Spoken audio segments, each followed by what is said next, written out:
கஷ்டப்பட்டு சாமான் தச்சுன்னு இருக்கா. நீ சாவுகாசமா கொஞ்சம் டிவி பார்த்து இருக்கியா? செய்யறேன். அவள எல்லார் மாமியார் மாதிரியே கிடையாது. நான் கொஞ்சம் ஸ்பெஷல்.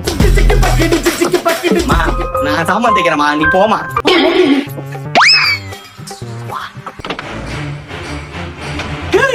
ஒரு சும்மா ஒரு பேச்சுக்கு தான் சொன்னேன், போய் சாமான் கழுவுல இந்த கழுவுறான்.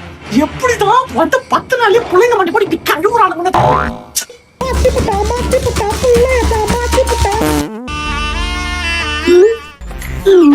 அவங்க மருமக கஷ்டப்பட்டு மூட்ட முடியாத பைத்தியம் வந்துட்டா நீங்க தூக்குறாம்பா பொதிமாடு மாதிரி போறாம்பா. அந்த 10 நாள்ல மாத்திடுறாங்கப்பா.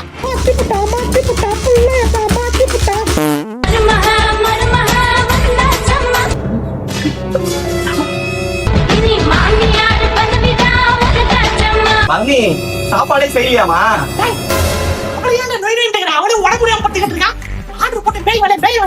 A few moments later. இவன் என்னடா உள்ள போய் அவளை சாப்பாடு செய்ய சொல்லி ஆர்டர் போடுவான்னு பார்த்தா சாப்பாட்டே ஆர்டர் போட்டு வாங்கிட்டு வரா. அந்த 10 நாள்ல மாத்திடுறாங்க.